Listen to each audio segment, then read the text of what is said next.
देखिए आज जब बात चली है केमिकल प्रॉपर्टीज की, तो फिर आज हम इसे ऐसा पढ़ लेते हैं कि दोबारा इसको पढ़ने की जरूरत ना पड़े। और ये बहुत अच्छी बात है कि जब आपका कंसेप्ट क्लियर है, जब आप चीजों को समझ गए, तो फिर आप बुक भी जब आप खोलेंगे तो बुक के अंदर की भी जो चीजें हैं, बातें हैं, वो सारी भी आपको ऐसे एक बहुत बड़ी बड़ी सी दिखती है कि यार ये तो सारा मैंने पढ़ चुका हूँ, मैं सारी चीजों को।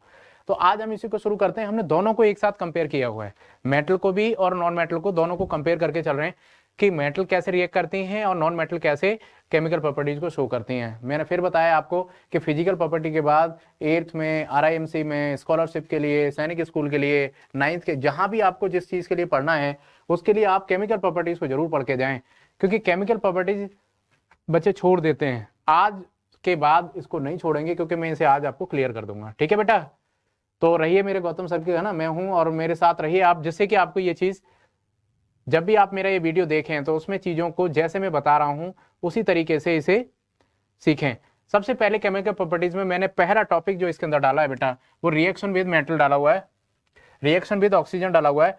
तो मैंने अभी आपको समझा भी दिया, अभी आपको एक छोटा सा डायग्राम भी दिखा दिया, बता भी दिया, इंट्रोडक्शन भी बता दी कि हम केमिकल प्रॉपर्टीज की कैसे शुरुआत करेंगे। तो ऑक्सीजन के साथ लिखा हुआ है metals react with oxygen to form basic oxides which form base when dissolved in water. देखिए दो बातें इसमें ऐड कर दी हैं, यहां समझने वाली बात है। मैंने इसमें क्या किया है, दो बातों को ऐड कर दिया है इसमें। एक बात क्या होती है कि metals react with oxygen to form basic oxides.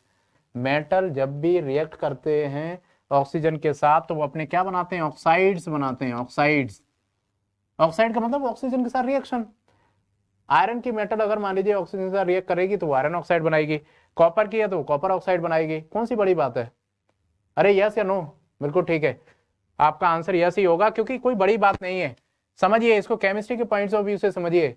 मेरे भी सर जो ने एक बात बताते थे कि जब हम केमिस्ट्री पढ़ रहे हैं तो हमारे माइंड में एक अच्छे केमिकल जैसे केमिकल साइंटिस्ट जो होते हैं उस तरह का एक माइंड लेके बैठना चाहिए। आप जो भी सब्जेक्ट पढ़ रहे हैं ना, आप बायो पढ़ रहे हैं तो एक आपके माइंड में कैसा, आप अपने को ऐसे प्रज्यूम करिए कि मैं एक डॉक्टर हूँ, और जब भी कोई मेडिकल साइंस, कोई साइंस पढ़ाई जा रही है तो उस तरह से सोचूं।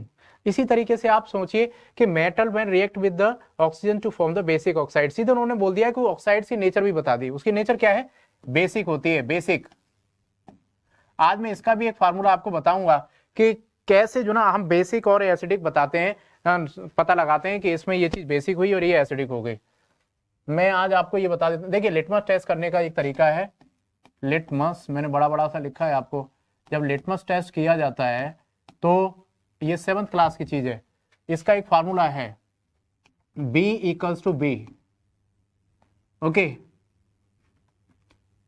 और आपको पता है कि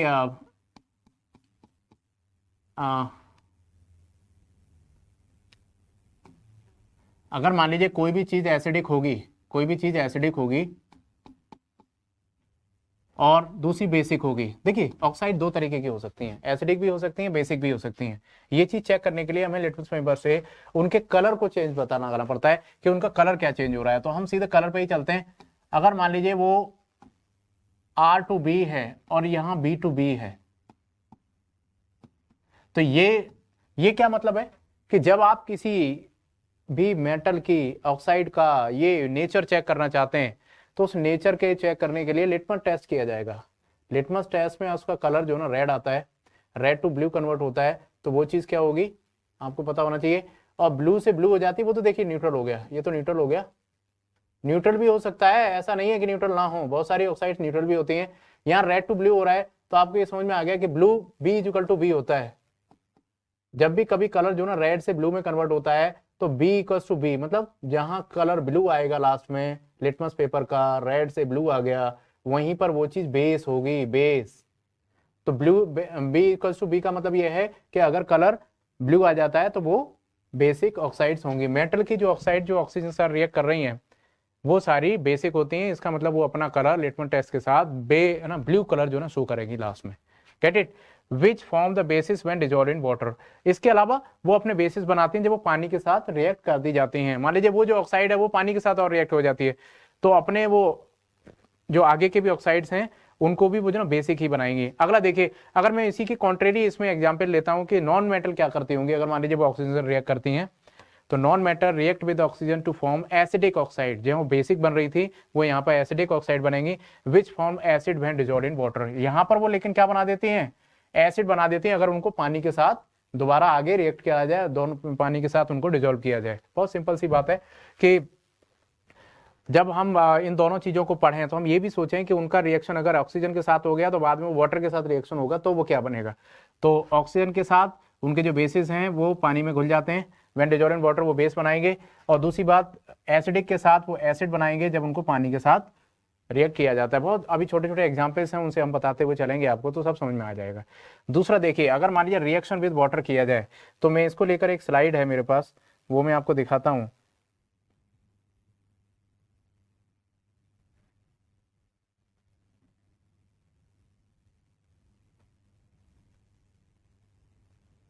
ओके लिव इट, कोई बात नहीं, उस स्लाइड को छोड़ दीजिए, अभी हम इसी बात को ही थोड़ा सा पहले यहीं से बताने की कोशिश करते हैं। देखिए जहां लिखा हुआ है कि रिएक्शन विद वाटर, इसका मतलब यह है कि मेटल को पानी के साथ रिएक्ट करके फिर क्या मिलेगा, तो metals reacts with water to form their oxides और द हाइड्रोक्साइड्स। बस इसमें फर्क क्या हो गया, हाइड्रोक्साइड्स बना दिए। अब जैसे बहुत छोटी सी बात होती है, मैं आज आपको उसका एक एग्जाम्पल बताता हूं, मैं आपको उसका एक एग्जाम्पल बताता हूं, सॉरी।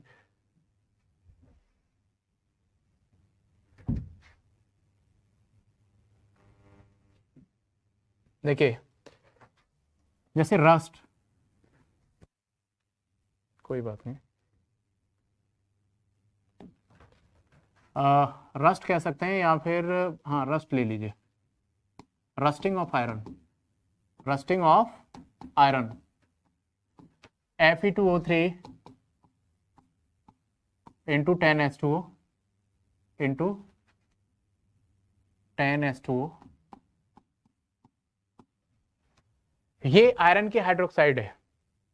कोई पीस ऑफ आयरन अगर वो जंग खा जाता है, अगर उसके अंदर रस्टिंग हो जाती है तो वो अपने हाइड्रोक्साइड्स बना देता है। तो अगर हम कभी इसको बात को कहते हैं कि what is the chemical name of rusting of iron, तो उस वर्ड को ही बताने के लिए मुझे ये लिखना पड़ा। ये फार्मूला किस चीज का है, जब आयरन कोई जो ना वाटर के साथ रिएक्ट कर गई, आयरन की मेटल, तब अभी इसका मैं नाम लिखने वाला हूं। देखिए क्या लिखने वाला हूं, HDRA hydrated iron oxide, iron oxide, इसका पूरा नाम क्या होगा, हाइड्रेटेड आयरन ऑक्साइड। तो कहीं वर्ड आपको समझ में आ रहा है कि जब कोई मेटल जो ना किसी वाटर के साथ रिएक्ट करती है तो वो फिर जो ना अपने हाइड्रोक्साइड्स बनाती है, उसका नाम भी यहीं आके यहाँ उसका नाम बताता है कि कहीं ना कहीं वाटर के साथ रिएक्शन हो गया तब जाके जंग लगेगी। तो metal when react with the water to form their oxides और द हाइड्रोक्साइड्स। अगर आप कहोगे सर ऑक्साइड्स फिर भी यूज आप कर रहे हैं, तो अगर मान लीजिए वाटर का जो कंटेंट है बहुत काफी कम है, बहुत बहुत बहुत कम उसकी परसेंटेज है, तो फिर वो हाइड्रोक्साइड्स भी बनाएगी, लेकिन बाद में वो कन्वर्ट हो जाएगी हाइड्रोक्साइड्स में। Non metal do not react with the water, लेकिन ये भी एक वो है, हालांकि ये पूरा एक्सेप्ट वो नहीं है, जब भी साइंस पढ़ी जाती है तब उसके कुछ एक्सेप्शंस भी साथ चलते हैं बेटा। लिखा गया है कि metal do not react with the water, ये बात सही है लेकिन पूरी सही नहीं है, कुछ एक्सेप्शंस भी इसके होते हैं, वो बता के चलेंगे। यहाँ अभी आप सुन लीजिए। तीसरा है देखिए reaction with the acids, acid के साथ रिएक्शन करना मेटल्स का, वो भी एक इसकी केमिकल प्रॉपर्टी का एक पार्ट है। केमिकल प्रॉपर्टीज का पार्ट थर्ड वाला, metal react with the acid to produce respective salt along with the evolution of hydrogen gas. जब भी बात ऐसी चलती है कि सर क्या रिएक्शन करने, जब भी कोई मेटल्स एसिड के साथ रिएक्ट करती हैं तो कौन सी विच गैस गेट प्रोड्यूस्ड, तो उसका गैस का नाम लिखा हुआ है, बहुत इंपॉर्टेंट क्वेश्चन है। हाइड्रोजन गैस लिबरेट होती है, हाइड्रोजन गैस इवॉल्व होती है। कंडीशन क्या है कि मेटल्स को किसके, एसिड के साथ रिएक्ट कराना। जब मेटल एसिड के साथ रिएक्ट कर जाती हैं, बहुत सारी ऐसी चीजें होती हैं, आपने सुना होगा कि नींबू के अचार को, लेमन का कोई पिकल है उसको कॉपर के वेसल्स में उनमें नहीं रखना चाहिए। ऐसे क्वेश्चंस बोर्ड में कहीं भी कॉमन क्वेश्चंस पूछे जाते हैं जनरल साइंस के, वो इसीलिए क्योंकि मेटल किसके साथ रिएक्ट कर जाएंगे, यहाँ की जो कॉपर की मेटल है वो उस एसिड के साथ रिएक्ट कर जाएंगी जो उस पिकल का एसिड है, जो उसका खट्टा एसिड है वो उसके साथ रिएक्ट कर जाएंगे और उसका जो टेस्ट है वो खराब कर देंगे। हाँ गैस उसमें से लिबरेट होगी हाइड्रोजन गैस, वो तो फिर बात की बात है, उसे तो हम देखें। जैसे कुछ मेटल्स का नाम दिया हुआ, सब metals like copper, silver, gold, they do not liberate the hydrogen, क्योंकि ये रिएक्ट ही नहीं करती।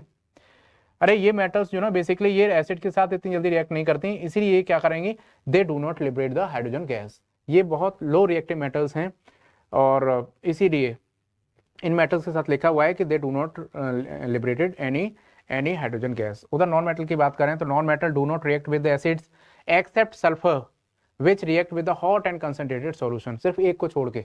यहीं से क्वेश्चन बनता है, आ गया इंपॉर्टेंट क्वेश्चन, यहीं से क्वेश्चन इंपॉर्टेंट आता है कि एक ऐसी नॉन मेटल का नाम बताइए, एक ऐसी नॉन मेटल का नाम बताइए जो ना नॉन मेटल होते हुए भी एसिड के साथ रिएक्ट कर जाती है, तो वो है सल्फर। लेकिन उसके साथ जो एक कंडीशन दी हुई है कि जो एसिड होना चाहिए वो आपका हॉट और कंसंट्रेटेड होना चाहिए। मतलब कहने मतलब ये है कि उसकी जो उसकी कंसंट्रेशन है एसिड की वो ज़्यादा होनी चाहिए, स्ट्रॉन्ग एसिड होना चाहिए, तब जाके सल्फर जो है रिएक्ट करेगी। ये बात अच्छी है, आपने एक सीख लिया। अगला देखिए, reaction with the basis. Basis के साथ रिएक्शन करने का मेटल्स का एक अपनी खुद की एक मतलब खुद का मतलब यह है कि मेटल्स की अपनी एक केमिकल प्रॉपर्टी है। हम जिस तरह से एसिड्स को पढ़ चुके थे, इसीलिए हम उसके कंट्रेरी बेस पे भी जाएंगे। तो इसे आप नोट कर लीजिए, जो बच्चे इस मेरे वीडियो को देख रहे हैं, ये टेबल्स आपके लिए बहुत जरूरी है। इस टेबल में समझकर आप इनकी केमिकल प्रॉपर्टीज को एकदम अच्छा कर सकते हैं। Most of the metals do not react with the bases. ज्यादातर मेटल्स बेसिस के साथ रिएक्ट नहीं करती। However some metals like aluminium, lead, zinc react with the strong base like NaOH to form the complex salt and hydrogen gas. सीधी सी बात यह है कि यहाँ भी हाइड्रोजन गैस लिबरेट होगी। लेकिन अगर मान लीजिए ज्यादातर मेटल्स वो बेस के साथ रिएक्ट नहीं करती हैं। कुछ मेटल्स जैसे एल्यूमिनियम, लेड हो गई, जिंक हो गई, ये रिएक्ट कर सकती हैं, जबकि क्या हो, बेस स्ट्रांग होना चाहिए। बेस स्ट्रांग होगा, उसकी बेसिसिटी ज्यादा होनी चाहिए, ऐसे केस में ये मेटल्स उसमें रिएक्ट कर सकती हैं। Non-metals generally do not react with the bases, but sometimes some complex reactions takes place between non-metals and bases। तो वो एक हायर क्लासेस में हम पढ़ेंगे कि किस पोजीशन पर ऐसा होता है कि कॉम्प्लेक्स रिएक्शंस होते हैं किसी भी नॉन मेटल का किसी बेसिस के साथ में। तो generally non metal do not react और most of the metal do not react. दोनों में लगभग ये प्रॉपर्टी एक जैसी ही है। मेटल नॉन मेटल के लिए कोई डिफरेंस नहीं है। रिएक्शन विद बेसिस जैसा मेटल के साथ है उसी तरीके से नॉन मेटल के साथ है। कुछ सम कॉम्प्लेक्स रिएक्शंस हो सकते हैं, वो बस उसके साथ मेटल को रिएक्ट करती हैं, अदरवाइज नहीं करती मेटल। तो ये समझने वाली बात है। आपने बहुत सारे क्वेश्चंस इसमें से सीखे। एक आपने रस्टिंग ऑफ आयरन के बारे में समझा कि रस्टिंग ऑफ आयरन का केमिकल नेम क्या होता है। कई बार ये पूछा गया है कि रस्टिंग ऑफ आयरन के केमिकल नेम को बताइए, तो उसका नाम होता है हाइड्रेटेड आयरन